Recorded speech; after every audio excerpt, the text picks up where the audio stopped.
Hello, good afternoon once again. So today we will be discussing Article 8 of the Code of Ethics for Professional Teachers, which is entitled The Teachers and the Learners. So today's presentation main topics is all about, of course, Article 8, its REE, which stands for Reading of Salient, the Explanation, and the Exemplification. So first thing we have Section 1 of this Article 8. So Section 1 of this Article 8 will tell us that a teacher has a right and duty to determine the academic marks and the promotions of learners in the subject or grades he or she handles, provided that such determination shall be in accordance with generally accepted procedures of evaluation and measurement.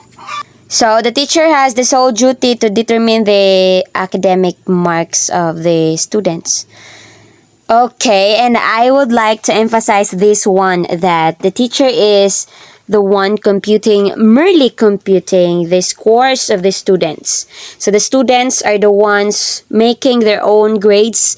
So there are times that teachers would also overlook some of the important datas there, and if there are complaints, then you just have to accept the complaint, listen to it, and then take a look at your records. If there is a mistake, then it's just very easy to accept your mistake, apologize, do the necessary actions. But if you think that there is nothing wrong with the computation, then you have to be confident telling the parents or the students that there is nothing wrong with the computation, because more than anyone, the teacher is the only one who knows the grades of the students, because he or she is the one who holds the results of the different evaluative tools and quizzes given to students.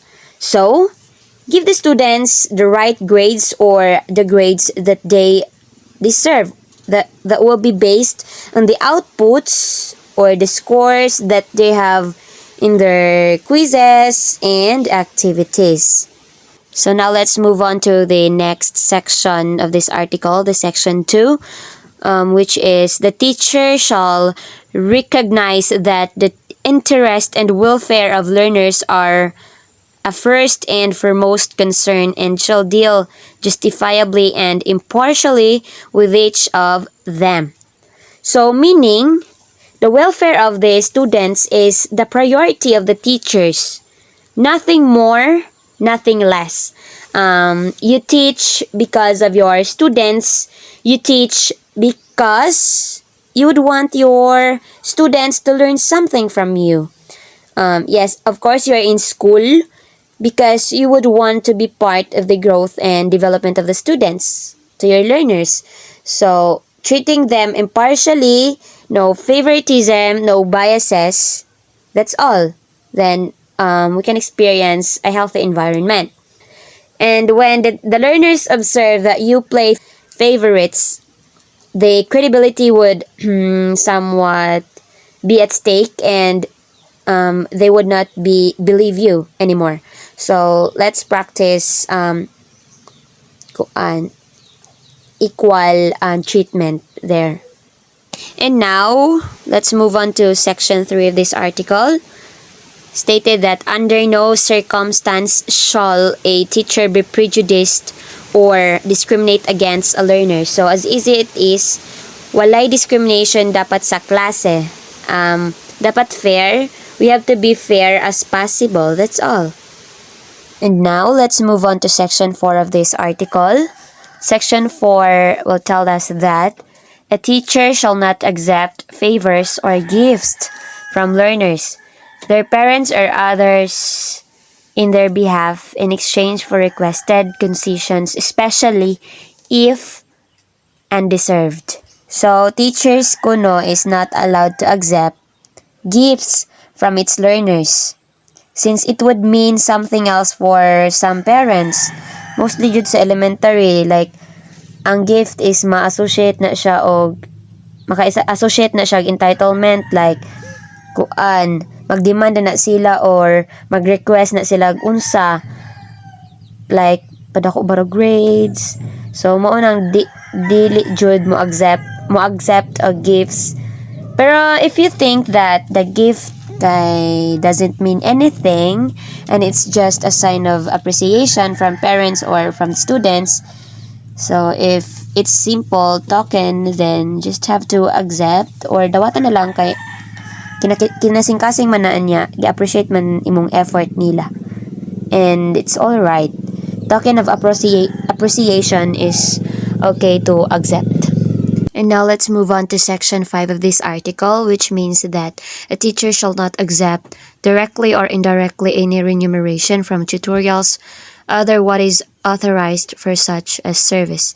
So it is aboutable that as teachers, it is our rule to share our knowledge, sometimes by means of tutorials, and in that way we don't need to accept any remuneration or any gift, just to exchange the tutorial you've offered or you've given. Yeah, that's all. So let's move on to section 6. Miss Cassandra, take it away.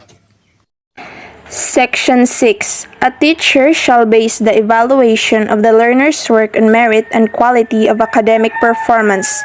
The grade should only be based on the student's outputs, scores on quizzes, and exams. Like example, na ubang teachers nga i-question sa parents na nganong gamay ang grado sa akong anak, then ang reason sa teacher kay buluyagon og sabaan manggod na siya sa klase. So that's not a good reason. You are not allowed to deduct scores sa quizzes and grades bisan unsa pa kasabaan or kabuluyagon ang student, because the grade should only be based from the quality of academic performance, not on the behavior of the students. Section 7. In a situation where mutual attraction and subsequent love develop between teacher and learner, the teacher shall exercise utmost professional discretion to avoid scandal, gossip, and preferential treatment of the student. So, meaning, if dili na jud mapunggan ang gibati since the teacher really likes his or her student and vice versa, so they must hide their relationship to avoid scandal or para dili machismis. But for me, a teacher should wait na lang siguro na makagraduate ng student, so it's only then that she can have the love that she want. But as much as possible, teachers should not fall in love with their students and they should not build any intimate relationship with any of their students because it is very unprofessional. Section 8. A teacher shall not inflict corporal punishment on offending learners, nor make deductions from their scholastic ratings as a punishment for acts which are clearly not manifestations of poor scholarship. Note to corporal punishments: teachers should not hurt their students. Like kanang sa una, way back elementary, kay palunta sa kamot or pasit on the errand sa teacher, but igsumbong nato sa atong mama kay dili ra mulaban nato, like mga naratagam, buliyagon man. Unlike karon, ing af bata musumbong sa mama nagi-correct siya ni teacher, the mother would immediately go to the school and would complain against the teacher. Like usaguro na sa reasons nganong gaig-ulo ang mga bata. But since naman siya sa law, teachers should not inflict corporal punishments on offending learner. Teachers should not punish them by deducting their scholastic learners. Like maana si teacher na saba kayo ka, so imbis 100 mo score 15 na lang. So that's a big no-no. Section 9. A teacher shall ensure that conditions contributive to the maximum development of learners are adequate and shall extend needed assistance in preventing or solving learners' problems and difficulties. The life of the teachers and the job of the teachers would extend bisan na human ang klase or na mauli na.